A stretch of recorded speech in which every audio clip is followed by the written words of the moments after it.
Welcome to Documentary First, an inside look at a first-time filmmaker's journey.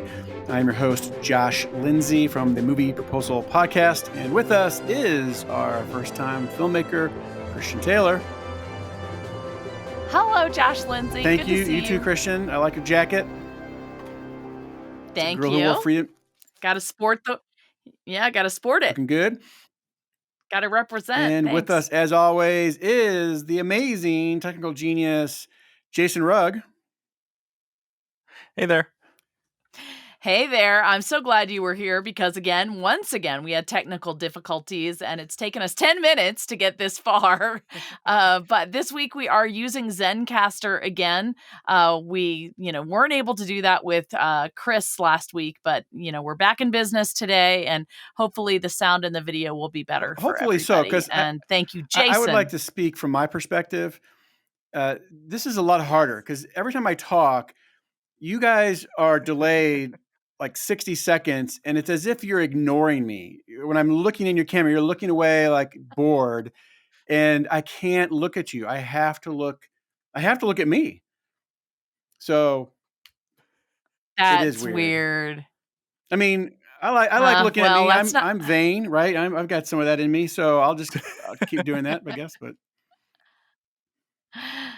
all right. Well, let's get this show on the road. We got a special guest today. We do. Before we get there, though, Christian, what updates do you have for us?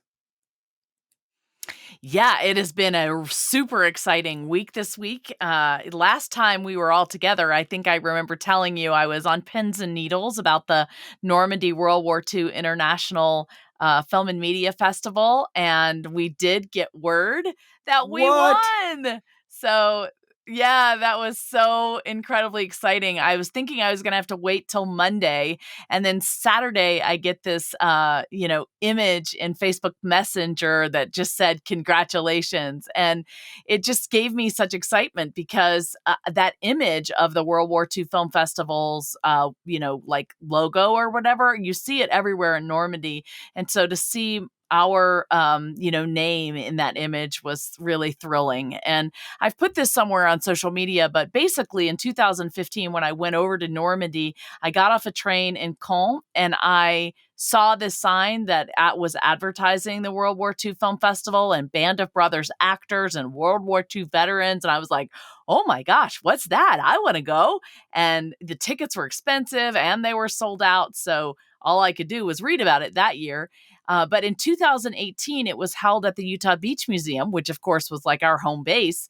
And so we were invited to this red carpet gala and I met all sorts of, famous people and veterans. And it was just incredibly exciting. So, from the minute I knew I was going to make a movie, I wanted to enter that film festival. And of course I wanted to win.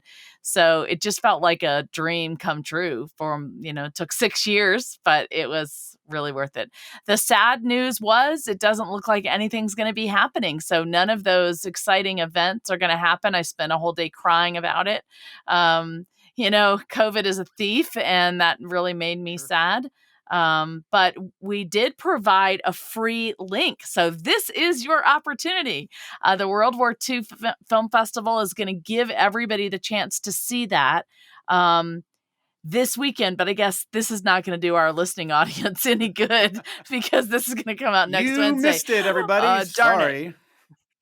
Yeah, this is a lesson. You should be you should be following The Girl Who Wore Freedom on all social media. So you already know about this and you've already watched it. Yeah, that's really true because we are putting that we are putting that all over social media. So hopefully people got that. There are actually 2 free ways to watch it this past weekend because we're also at the Thin Line Film Festival and both the World War II and the Thin Line are showing it for free. So if you didn't watch the movie this past weekend, your next opportunity to watch it is going to be at the Port Townsend Women in Film Festival.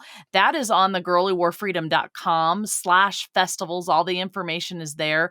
There is a fee. But the film festival after that is the GI Film Festival, and I think that may be free or for a very low fee because it's connected to San Diego State University and KPBS in San Diego. So there are some exciting opportunities coming up for people to watch the film, but they are getting few and far between as our festival season is starting to wrap up.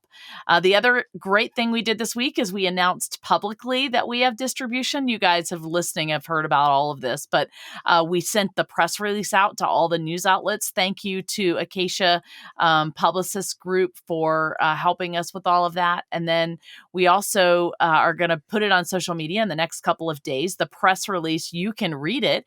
It's on our website, thegirlwhoworefreedom.com/press. You can click on the little link there and you can read our distribution release announcement. We're going to release the trailer with the Film Factory Studio animated graphic in the beginning this week. So that's really cool. It makes me feel like, all fancy schmancy.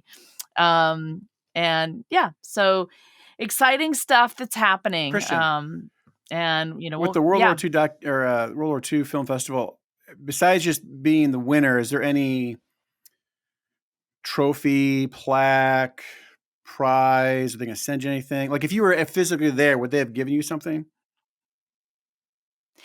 Well, if I was physically there, it's my understanding they would have flown me there and they would have put me up in a hotel. And yeah, it's really tragic. And then, there's the red carpet event and there's the whole, thing. But no, there's just nothing. Now, I guess I can print off that graphic that I love so much and stick it on my shelf back there. Do it on like nice paper though, like not just like your normal paper, like resume paper. Maybe I'll make it into a plaque, and stick it up there. That's probably what I'll do. So what I did learn was that Scorpius Fest, where we won the Best Documentary Festival there, they are going to send me a trophy. So that's kind of cool. Some festivals do have that. So that's great. And so we still have a lot of work to do in terms of meeting these festival deliverables, as well as I learned this week from FFS, we still have some rights things that we have to do. So we did pay for film festival rights for some of the media that we use in the film, but now I have to go back and negotiate broadcast streaming rights and things like that. So that's going to be coming up on my list. I also want to tell people we have not forgotten to go down the list of all the distribution deliverables that we have to fulfill. So we are going to come back to that, I hope, next week in our podcast and, fill in those details. We've got a lot of new listeners. I want to say thank you for tuning in, for sharing it with your friends. It really means a lot to us. If you could leave a comment or some sort of, input on iTunes or whatever you listen to this podcast on, that would really mean a lot. We really are trying to grow our podcast listening base. We're going to start a new Patreon page. We've worked on all of the levels that are going to be super fun, and we have made our about video, so we're editing that, and I hope to release that in the next 2 weeks. It's just taking a little longer than I thought. So It just struck me. I don't know if we've ever really talked podcast strategy and all that about making the film and then making a podcast about making the film. We should probably at some point do an episode where we talk about, the strategy that we had going into this and why we did it and everything. We should probably do that at some point because that is a component now of being a filmmaker online, is having that podcast presence or, things like that. That would probably be a good episode to do at some point. Yeah. You know what? Are you saying there's a strategy behind this podcast? I think there was at the start. There's still strategy. And basically, we will do that podcast, Jason, and I'm going to have you on as the guest. But I mean, basically it is to share the behind the scenes stories because I wanted to find a way to capture those. And I want to be an Indian guide of sorts to any other filmmakers. And a lot of people have said they found it very useful. So anyway, as that being said, it's really nice to talk to other filmmakers about their own journey because I only have my limited, narrow view. And I met a really great filmmaker that I was very impressed with at one of the film festivals that I went to in person at the Flathead Lake International Cinema Fest. I saw his film there, and I was really pretty blown away by it. I learned some stuff. I thought it was amazing. He seemed like an awesome guy. And he was one of those do-it-yourselfers. And so Jason, I'm sorry. Josh, it's your job. Why don't you introduce our All right. guest? Well, Alex, why don't you reveal yourself? Turn on your camera. We've got Alex Maier with us. Thank you for being here. He is a filmmaker. I see black. Is he here? Hello, Alex. Yeah, he is Okay, here. I great. see him. Yeah, are Hey, you there he seeing me now? is. I forgot everything is delayed about 2 minutes for me. So, but Oh yeah. let me read Alex's bio so you get to know him. Alex graduated from college with a degree in digital cinema. I want to ask about that because when I was in film school, they were just getting into digital stuff, and the film school hated it. They wanted nothing to do with it. But anyway, had a dream to become an outdoor filmmaker. In 2015, hiked the 1,200-mile Pacific Northwest Trail and made a documentary film about it. That's where he decided to pursue this career full time and pursue outdoor adventure filmmaking, but did not find any financial success until his third project, the Hayduke Trail. And now is starting a fourth project on the Continental Divide Trail called The Mind, Body, and Soul, The Nature of Well-Being. Alex, thanks for being here with us today. Yeah, thank you for having me on. So, Alex, you like to hike, I guess. 1,200 miles. That seems like a long walk. Yeah, just a little bit. It's kind of one of those things that the more you do it, the more you get into it, and then you start to kind of need it, I think, for your kind of overall well-being, and that's kind of where I'm at this point. I've kind of worked on building that into my life. So did you really hike the whole 1,200 miles? Yeah, that was my first through hike. That's what they call those long distance trails. And that was from Glacier National Park in Montana to the West Coast, Olympic National Park in Washington. That was your first one, eh? So how long did that What are you take? supposed to do after 1,200 miles? Well, it was my first long hike, I would say. I went to school in Michigan's Upper Peninsula, and that's kind of a wild and remote place. It's lots of woods and lots of wilderness there. So that's kind of where I got introduced to backpacking and hiking and that kind of stuff. But before I did the PNT, I hadn't really done any long distance backpacking, so that was a big leap of faith, I guess, to do that trail. So passionate about outdoors and hiking, but also interested in filmmaking. Tell us about how you got into filmmaking. Yeah, I guess that started all the way back in high school. Um, I think I was pretty lucky to figure out what I wanted to do with my life early on. I've kind of known that I wanted to make movies all the way since I was probably 16 years old or something. And that just started with snowboard movies mostly, because I was a big snowboarder and I loved making movies with my friends about us snowboarding. And after a certain point, I was starting to spend more time filming and editing than I was snowboarding. So that kind of grew from there into more documentary style stuff as I went to school for it and started getting into hiking and doing more outdoor filmmaking and stuff like that. Where did you go to school for your digital film degree? That was Northern Michigan University in Marquette, and it was right on Lake Superior. So that was a really pretty place to go to school. And so the actual studies was in specifically digital cinema. Is that right? Yeah. When I was getting into making movies, that was kind of just as the transition into digital was getting popular, I think. Um, Especially with still cameras. When I started making movies, the digital video cameras still really sucked. I mean, that was like early 2000s, 2005, 2008-ish. But as I was going to college, that's when like the red cinema cameras were coming out. And so digital cinema cameras were starting to get pretty good at that point. And at least at Northern Michigan University, they had fully embraced that whole transition to digital. So that was pretty cool that I got to use some of that equipment there. Really expensive stuff.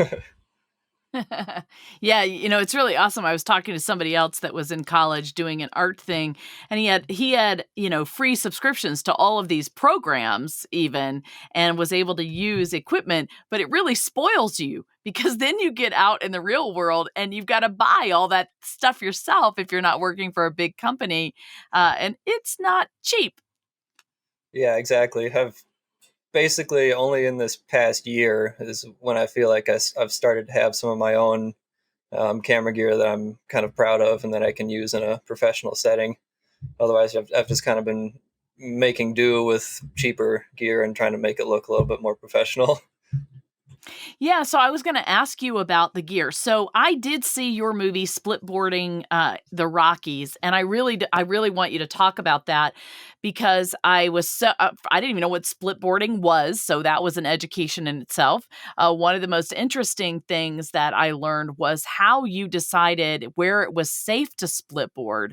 And so, through your documentary, I learned all sorts of things. I learned about a new way to snowboard. I learned how to make sure that I don't get covered in an avalanche. I learned how to stay alive, stuff like that. So, but I was very curious about your equipment, what you did for camera, what you did for mics and stuff like that. And basically, why don't you first explain splitboarding, explain how you got all that equipment where you got it, how you managed the equipment kind of and what it was that you were using. Yeah, why don't you just talk about all of that? Yeah, I guess that starts with my move to Montana in November of 2019. So it's all fairly recent still. And when I came out to Montana, that's when I got into splitboarding. So I've been snowboarding for a long time, but splitboarding is basically a kind of a specialty snowboard that splits in half, and then you can turn it into cross country skis basically. And you put these things called skins on the bottom of the board, so they stick to the board, and there's like a felt on the other side of it, and then that's how you like climb up the mountain. So you can go uphill, but they kind of stop you from sliding back downhill. And then when you get to the top of the mountain, you peel the skins off and put the snowboard back together, and then you get to snowboard down. And it's a lot of work, but it's a really, really cool way to kind of get out into the mountains in the winter. Because when the snow's that deep, I mean, even snowshoes is a lot of work. So you kind of need skis or something like that. And it's something it's been around for a while, I think, probably over a decade. But it's only starting to gain popularity pretty recently in the past few years. So I've had a lot to learn as I got into that. Just being in the backcountry in the winter it's a entirely different game than anything else I've done before. So it's something that I've been kind of very cautious and kind of conservative as I get deeper into the backcountry. And they really hammer that home when you take an avalanche course, because I came away from that course just being afraid of everything basically. You just realize that like the mountains can kill you in like any possible way, and there's so many things that you wouldn't even see coming. You could just get yourself into trouble like completely by accident. So it's been a big learning process, but it's also been really fun. I guess as far as camera gear that I bring out there, that's kind of transitioned over from my hiking documentaries. It's pretty similar to what I carry on those things, because obviously you have to carry all this camera gear on your back, and so that can get pretty heavy pretty quickly. So all my camera gear, I basically buy all of that stuff with weight as one of the top priorities. I try and keep this stuff pretty light. Um, but I also have a pretty high priority of getting high quality images too. So it's a balance, I guess, that I'm always trying to figure out how much weight am I willing to carry versus how much quality am I willing to sacrifice.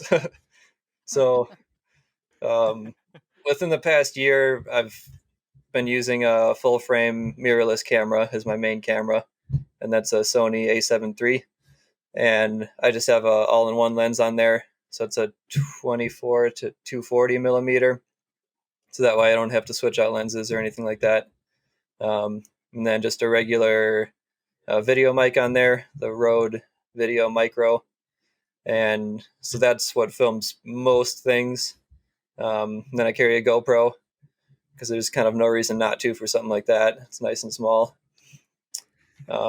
Just recently, like Especially, sorry, I was going to yeah. say, especially like the Hero 9. I just got that myself, and it's got some internal stabilization. There was like it's probably still there, a $350 intro package that you can get.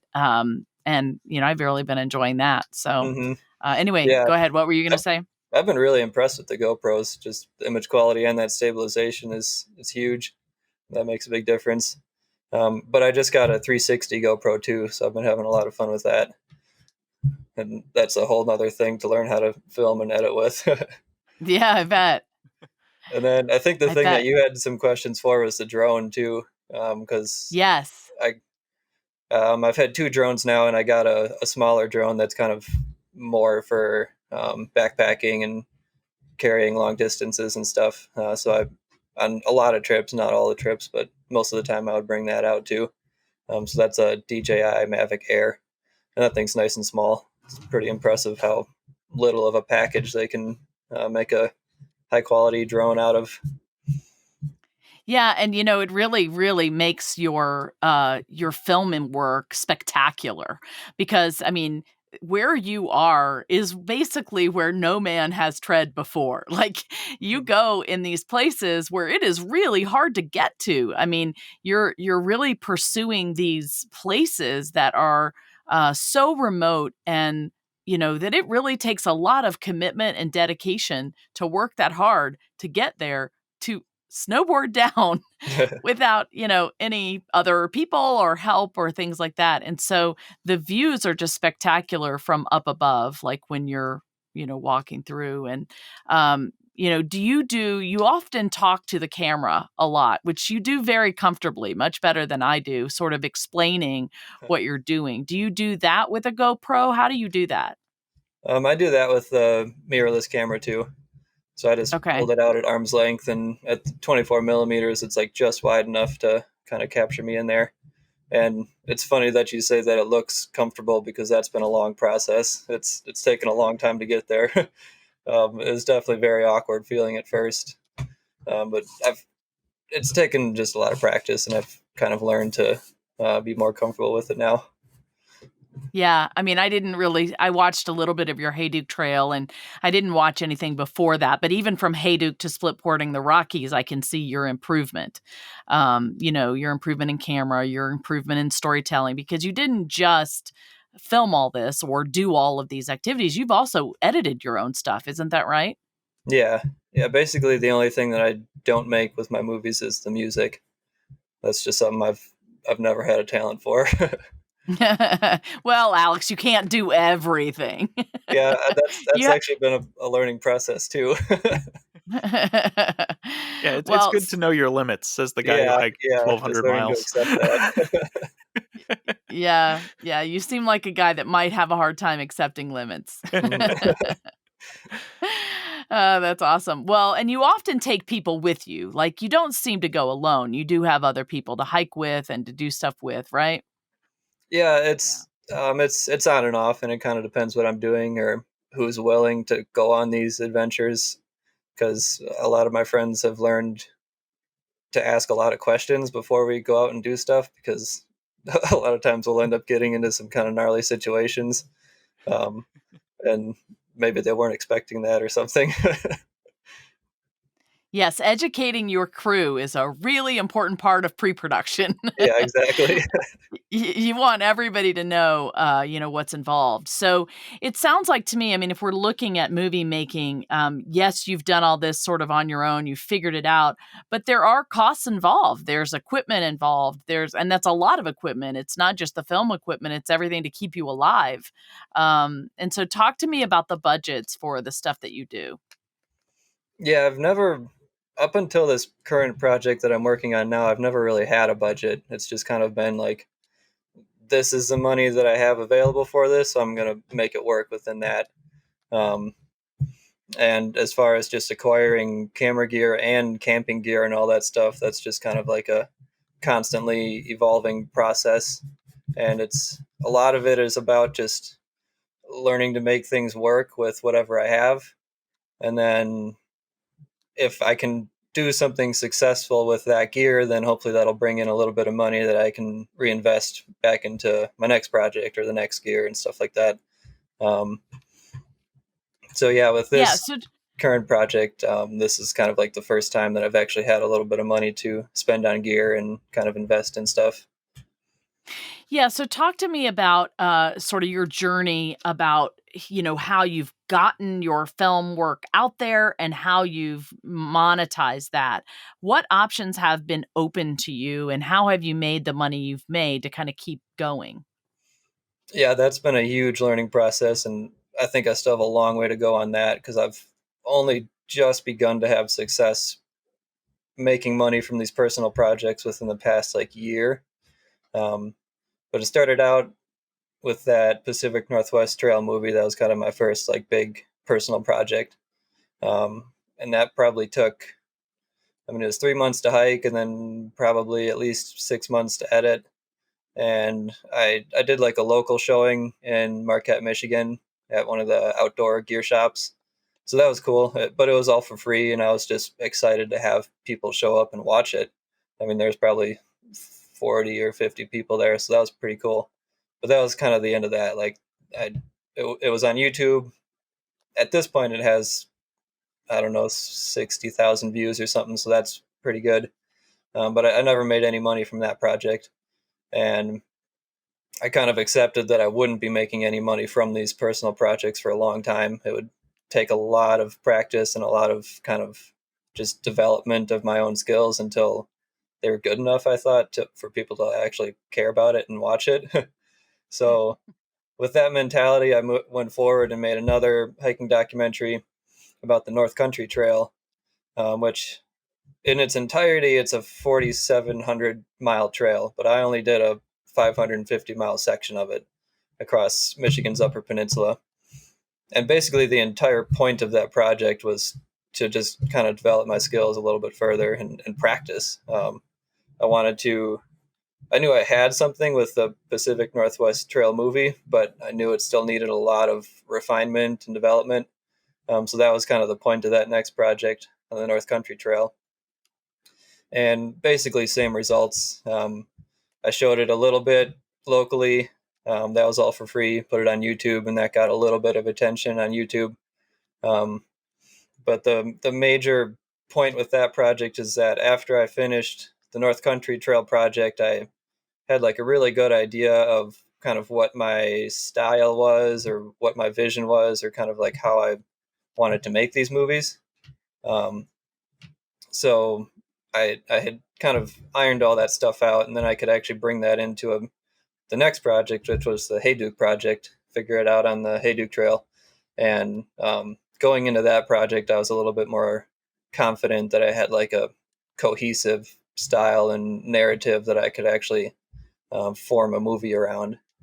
Um, and that was by far the hardest hike I've ever done too. So that kind of helped like draw out a lot of this narrative about kind of self-improvement in nature, which is kind of my style, I guess.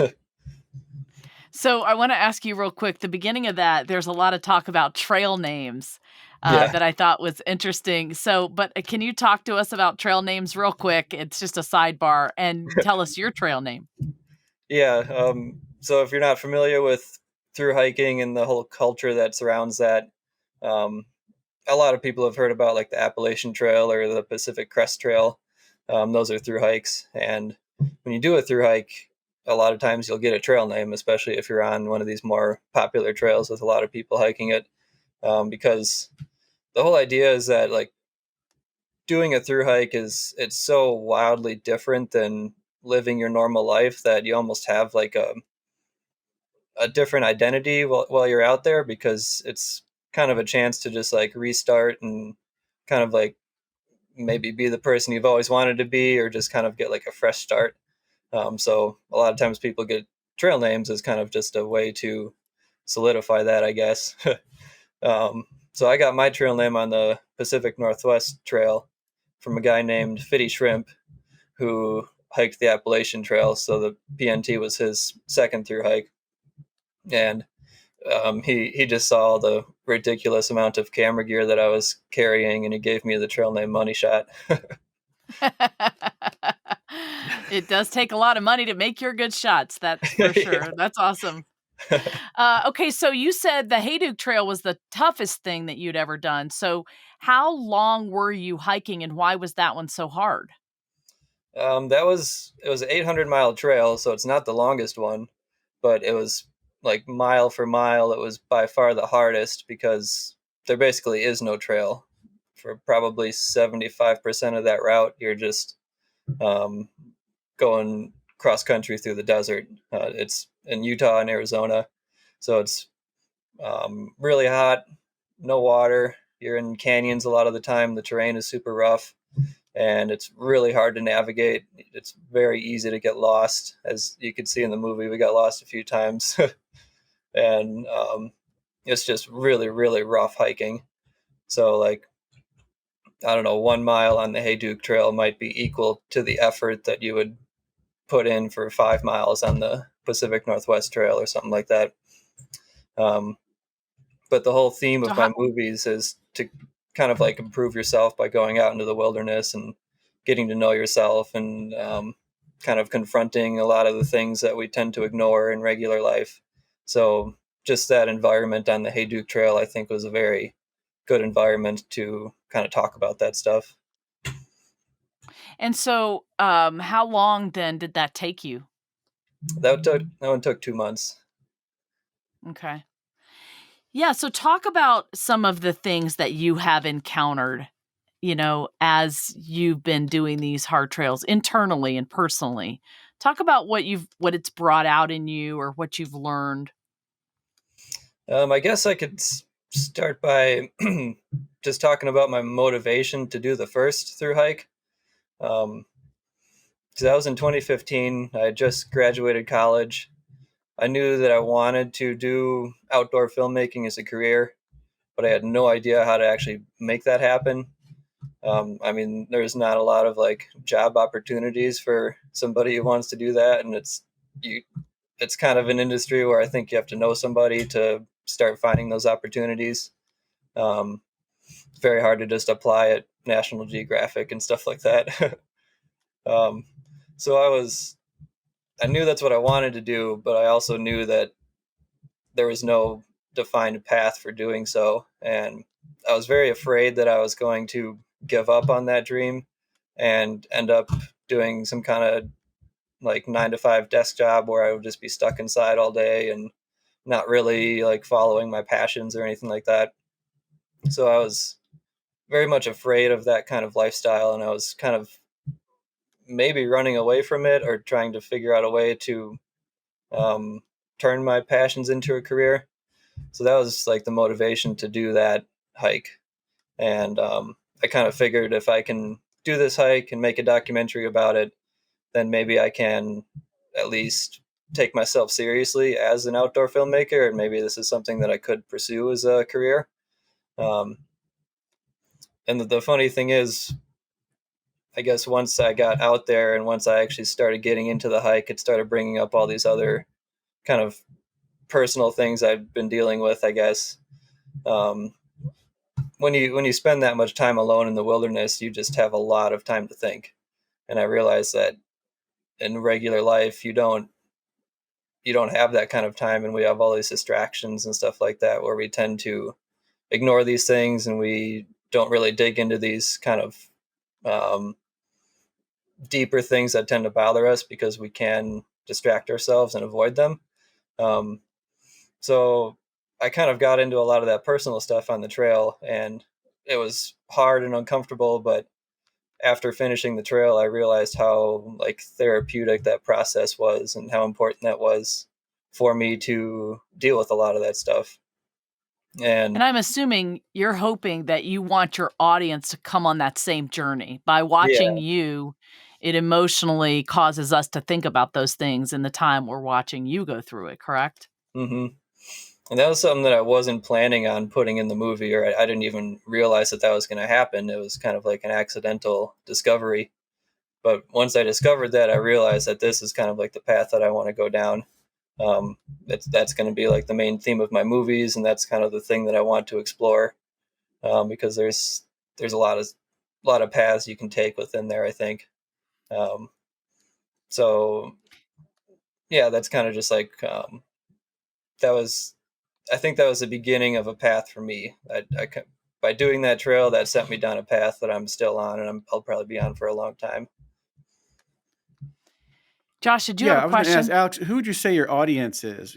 When I look at your films and hear you describe what you're doing, I think of my son who's a teenager and he likes the Bear Grylls shows. Where do you know who yeah, Yeah. he's on Netflix or something like Yep. that, and he's more kind of action adventure guy and survival and will I be able to live off of no water in this desert for 24 hours, and it's just kind of fun, adventurous, but it's geared towards kids or anyone who likes adventure documentary type stuff like that. Who would you say is your audience, or who are you trying to get in front of? That's something that I'm still figuring out. Because originally I thought it was like outdoor people, hikers and kind of adventure type people. Um, but especially after making the Hayduke movie and seeing all the people that have reached out to me since then, it's like the people that watch and enjoy that movie there's a huge variety of people that are into it. And I'm still having a hard time figuring out who these people are, or like what the commonalities are.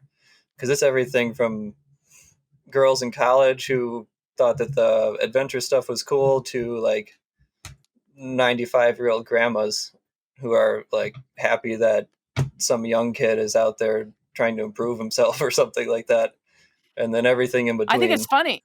Yeah, because I mean, I come in the in between part, but I kind of think of myself as the 95-year-old grandmother when I'm watching your films, and Yeah. I was really compelled because I learned things that I never knew about before. You took me places I will never be able to go. I have a bad back and bad knees, and I'm overweight, and all of these things, so I could never do that. And so you're allowing me to go to a place where I could never go. And then as you experience those emotions, I experience those emotions with you as well. And I can be introspective about kind of what's going on in my own life with those things. Hmm. So, it does have and I think it would appeal to your son, Josh, just because he's interested in those things. So there is a wider audience than you would expect with an outdoor adventure movie like yours, I think. Yeah, I was surprised by that, and I'm still trying to find commonalities between these people. If you guys have an It's hard idea of to who that audience is, I could use some help. Yeah, it's hard to market really when you don't we have a team of people that are right now at this very moment scraping the data from our Google Analytics to help us refine who our target audience is. But I have, a whole team of people trying to figure that out even for me because I see that same width of audience engagement and I'm like, how do you really reach these people? But that brings up another question in terms of how you are making money with these films. And I know you've got a day job. I'm using air quotes here while you're trying to make this movie. But talk about your day job and then talk about what you have done to make movie with money with what you've made. Yeah, so up until I moved to Montana a little over a year ago, I was working at an advertising agency. Um, so they did a lot of commercials and all kinds of stuff like that, a lot of marketing, and I was mostly doing video editing there. And since I moved to Montana, I've basically been working for myself. I'm, I guess my day job, my kind of main freelance job right now is editing documentaries, and pretty much specifically for one guy who I've been working with in Michigan since about 2015. So he's been making documentaries since like the 1970s, and he's been doing this for a long time. He's a sociology professor, and he makes documentaries about cultural heritage and stuff like that in Michigan. And I've been his videographer and editor for a while now. So we've had a kind of a long-term good working relationship there. And that's been a good kind of I don't know if I'd say fallback or just a Stable good source of steady, income. yeah, Yeah. reliable source of income, because there's basically always work to do there, and I'm trying to finish up all of our movies before I leave for this next hike in April. Are But I his mean, films, that still Alex? might be going on when I get back. Are his films funded by his Yeah. school? It's a little bit of everything. Right now, we're working off of a grant from the Scandinavian American Foundation. So they gave us a grant to make 3 or 4 different documentaries. So it's a lot of grant funded work. Sometimes it comes from the school. Sometimes it comes from DVD sales too. All right. So talk to us then about how you've made money on your movies. Have you So found distribution? Did you win film festivals? Have you self-distributed? What have you done? yeah, I'd say probably 95, 99% of the money that I've made from my personal projects has been from Amazon Prime and from the Figure It Out movie. Like, that's basically the only thing that's made me money, but it's been really successful within the past year, and I've been just kind of blown away by how successful that has been, and it's been a big part of my income for the past year and a half probably. So And tell us having about that process. How do you distribute through Amazon? Although I have just heard they've stopped opening that door to independent filmmakers, actually. Yeah, I just heard that too. I don't know the full details, but from what I understand is that I don't know if they completely cut off documentary films or if they're severely reducing the number of documentaries that they're accepting. But yeah, that'll be a big blow to my way of distributing movies. Mm. But How has it worked for you? You just um, upload it and then you hope it gets marketed and yeah, pretty much. Like, I uploaded the Hayduke movie in the summer of 2019 just because I was looking for places to put it on, and I found out that you could just upload your movie to Amazon Prime, and it's surprisingly easy. I had no idea that it was so easy, but once I looked into it, it's not much different than YouTube. You basically just give them a file and give them the specific captions file, and like all your video and captions formats have to be real specific, so that takes some time to figure out. But once that's all right, you just upload that and you submit the descriptions and everything and key art and stuff like that, and then if they like it, they'll accept it. And for the most part, as long as it's professional looking, they would accept it. At least they did back then. I don't know how it's going to go moving forward. And then it's basically just random luck if your movie gets noticed or not. Or it's kind of up to their algorithm and how people are watching it. And apparently the Figure It Out movie triggered the right things in their algorithm to kind of push it up near the top, and it ended up on like the main documentary page with all the other documentaries that are like right there when you go to that category. So the movie got watched a lot just because of that, but I basically had no control over that. That was luck, I think. yeah, so you're right. If they change those, I mean, I know the reason that they're changing them is because they are doing their own in-house work now and they want to promote that. And there's a lot of that. But it really does sound like it's clamping off opportunities for independent filmmakers. And those things are kind of, lifeblood to guys like you. So Yeah, have you had any luck on the film festival circuit and talking with distributors? not really. I think I've been in maybe 4 film festivals with all my movies. Um, and I mean, it's definitely cool getting into a film festival and having people watch your stuff, but I haven't really seen any translation into any monetary success because of Yeah, frankly, I haven't either. I mean, that. that's what's been interesting about this film festival. There's this, I think, false idea that, you're going to get into these film festivals and you're going to meet these distributors and they're going to want to distribute your film and then something's going to take off, but I don't think it's just COVID that I haven't, because I've talked to other filmmakers who said the same thing. Yeah, that's kind of a myth. I thought the same thing and didn't really happen for me either. Now, I will say, in doing as many as we have, we've built now a resume of awards and things like that, which certainly does help as our distributor goes to market our film. And hopefully it'll help me as I market myself as a filmmaker to try to raise money. I don't know. We'll have to see when I raise money for the next project. But yeah, so I mean, this has really been interesting. Jason or Josh, do you guys have any other questions for Alex? Yeah, just as we kind of wrap up, I was curious, your next project, is it the Mind, Body, and Soul project? Yep. So what is that one about? So that'll be another hiking documentary.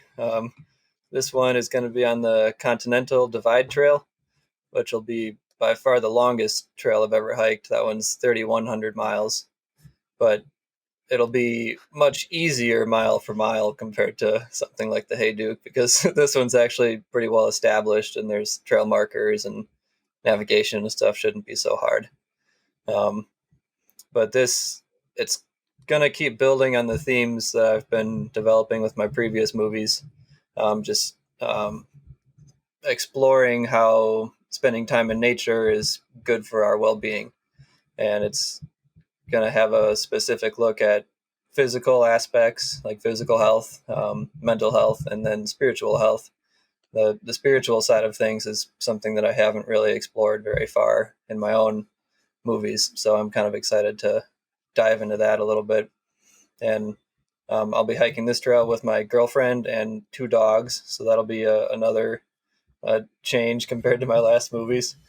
And I'm going to be interviewing a lot of people who are pretty well established or well known within the outdoor community too. So it's going to include a lot more than just our hike on the trail. It's going to have a lot of interviews from people all over the country who've spent a lot of time in the wilderness too.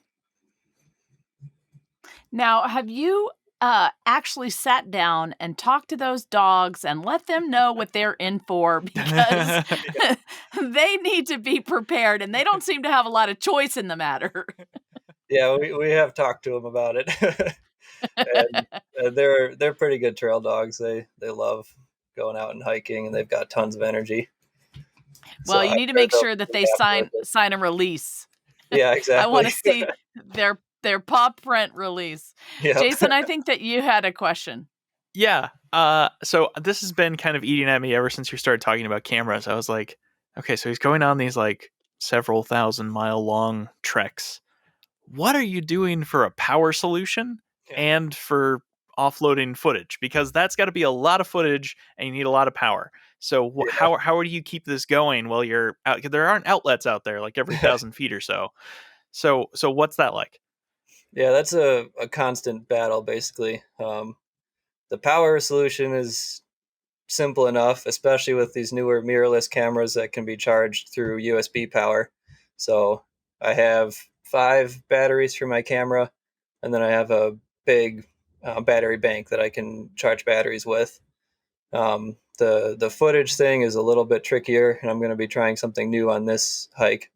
On the trail, if our cards fill up completely and we're out of space, I just kind of devised a solution where I can plug a external hard drive and my SD card reader into my phone and transfer files that way from the card onto the external hard drive.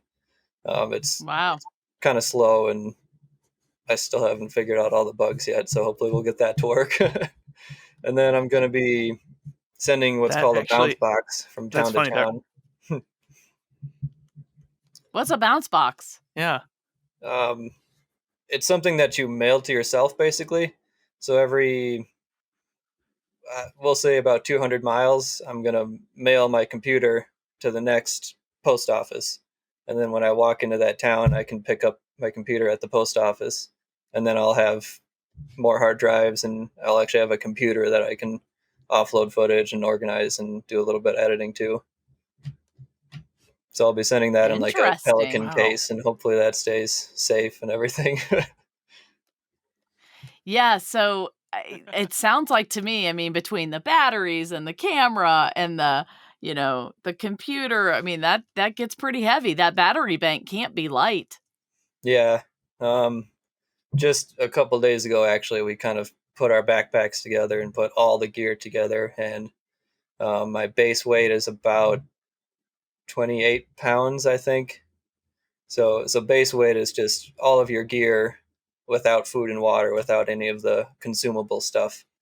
So there's some of these sections are long, so we'll be carrying over 20 pounds of food and then maybe 10 pounds of water on top of that in some parts. So 28 pounds is a little bit too heavy for me. I'm going to try and get that down a little bit more. Yeah, that's crazy. In the Army, Hunter, they do rucks, and I think the stuff they have to carry is like 80 pounds on their back. Yeah, it's Um, nothing compared to what people in the military carry. They have really it's heavy ridiculous. bags. But I will tell you, it destroyed his back and his knees. And every military guy I've talked to in the infantry, their knees, their back, and their hearing is basically shot by the time they're 30. So, Yeah, you got to be careful carrying all that weight. yeah, yeah. You can do it for short distances, but over long periods, it really starts to break you down. So I'm gonna have to figure something out to lighten up the pack just a little bit. I'd like to get it So closer to 20. That's manageable. it sounds wise. So, Jason, did you finish asking your questions?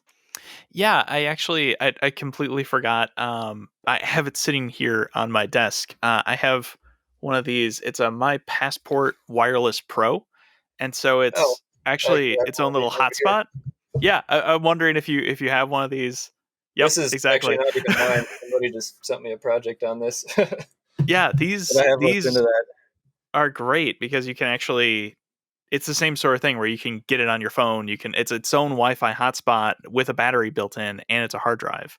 Hmm. Christian, so you can get everything into one place without necessarily needing a computer.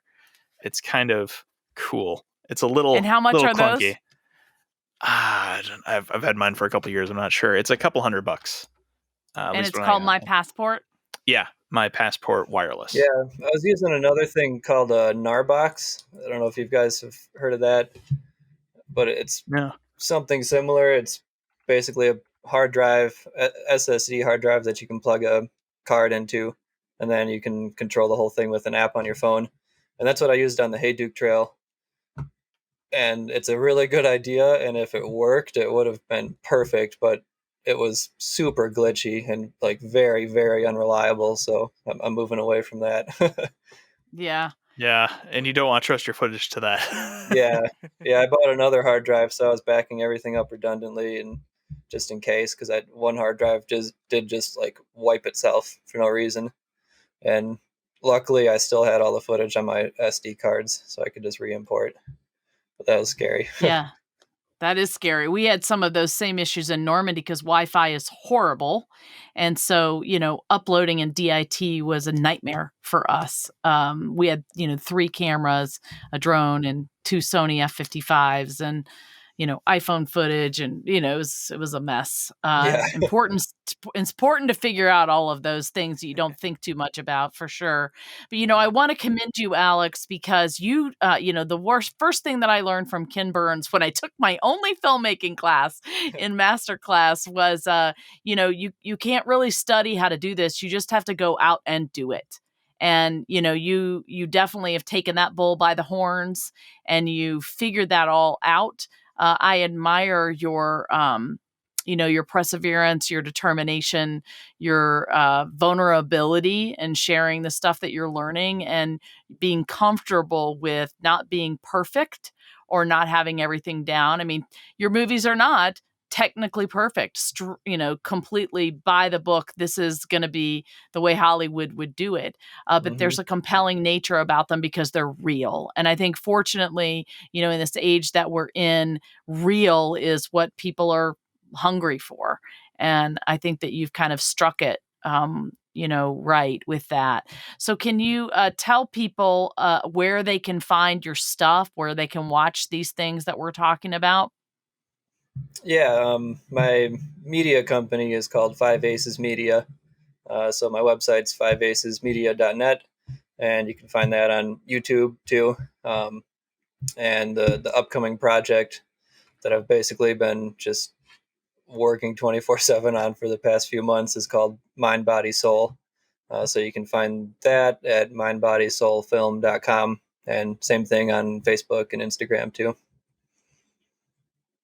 Awesome. All right, Josh, you got any more questions? Anything else to Well, say? Alex, thanks for coming on the show today. Really appreciate it. Look forward to seeing more of your stuff, and good luck in your really, really long walk. By the way, the way you introduced it, 2 dogs and your girlfriend on this long hike, it's got the makings of a comedy in there. You should be open to, making a documentary comedy. Yeah. So just be ready. Yeah, there's going to be some comedic elements there, I'm sure. Christian, do you have any final things we need to remind people about, where to donate and so forth? Yeah, I do want to say in the donation department, I want to give a shout out to Bob and Janie Miller. Oh, I can't believe I'm getting so emotional. So things have been really hard with the funding. It's kind of dried up, and we do, like I've said before, we have about $1,000 a month in overhead, and that's basically paying our bills for subscription services and accounting work and just basically bills that I have to pay every month. And I don't have really any extra money to pay people that are helping out or pay any of the bills that I owe to people. So I carry that weight. And so I try to do as many voiceovers as possible to try to take that money and shuttle it over to Normandy Project. And there's just a lot of pressure with everything else. And in the middle of this week, Janie Miller and her husband, Bob, decided to make another donation to our film. And it just is such an encouragement to know that people are thinking about us and supporting us. And I just feel not alone when that shows up. I mean, I only get every week or 2 weeks, I get a notification that new donations have been made. And it's just so encouraging to my spirit. So if you can make a donation, every little bit helps. We still have so much to do, so many bills to pay just to get this movie off the ground. So that is much appreciated. You can watch our film and just keep watching our social media. We always put stuff up there, but at thegirlwhoworefreedom.com/festivals. And please, if you're listening to this podcast, would you leave us reviews on iTunes or Stitcher or Spotify or for wherever you listen to your podcasts? We'd really like to increase our listenership and try to help some other filmmakers. So thank you so much for listening. And that's about all I have to say today. Hey, everybody. Thanks for listening to Documentary First, where we believe everyone has a story to tell, and you can be the one to tell it. Yes, you can. Bye, everybody.